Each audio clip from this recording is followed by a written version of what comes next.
certaines filles qui sont dans ce film. Et c'est des les filles de juges, de magistrats. Et là, vous dites, je cite, « Ils savaient que ces deux magistrats profitaient de leur impunité pour se livrer à toutes sortes d'exactions, parce qu'il était intervenu comme médecin pour réparer quelques dégâts chez les petites victimes. » Tout à fait. Donc là, on est en train de parler de réfection d'hymen, on est en train de parler de quoi? Et on parle de pédophilie et de viol sur petites filles, c'est ça l'idée? Vous voulez vraiment en parler? Oui, je veux vraiment en parler, ouais. Ben oui, c'était viol. Alors, un des magistrats qui était président du tribunal de Tanger, c'était une grande personnalité, à l'égal de mon père, qui était le médecin-chef de la province. Mettez-vous devant le micro, Gérard. Oui. La médecine, c'était mon père qui l'a dirigé, qui chapeautait tout. Et ce président-là, il avait 8 esclaves chez lui. Des petits esclaves de 8 ans à 13, 14 ans. Et il les violait quand il voulait. Voilà. Et quand il faisait trop mal et tout, il appelait mon père. Quand il y avait des points de suture à faire, il appelait mon père. Mon père venait. Ah oui, mon père venait lui-même personnellement pour que les infirmiers et tout ne le sachent pas. Donc c'est mon père qui s'en occupait, mais à contre-cœur, mais il était bien obligé. Mais là sur ça, justement, précisément, les temps ont changé.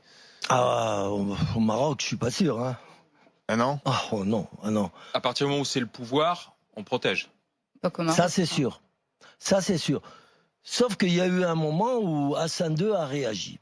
Mais son fils, je pense pas. Il a réagi, Hassan II, il a mis un peu tout le monde en prison. Il y avait à Tanger un monsieur qui s'appelait Michel, un grand gangster, qui avait un bar, grand gangster, entre parenthèses, qui avait un bar là-bas, et puis il vendait les petits-enfants à des grandes personnalités, notamment de la famille royale anglaise. Et parce que le prince Moulay Abdallah, qui était frère du roi Hassan II, était aussi homosexuel et pédophile. Donc à un moment, le roi en a eu marre, il a dit bon, tout ça, ça suffit.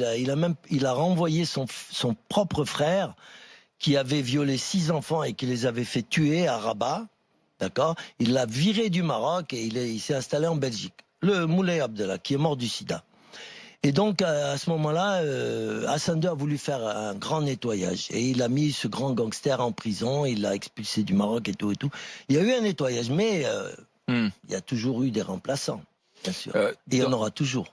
La pédophilie au Maroc, elle est omniprésente partout. Et il ne faut pas dire que c'est la faute du tourisme sexuel. Ça, c'est un grand mensonge.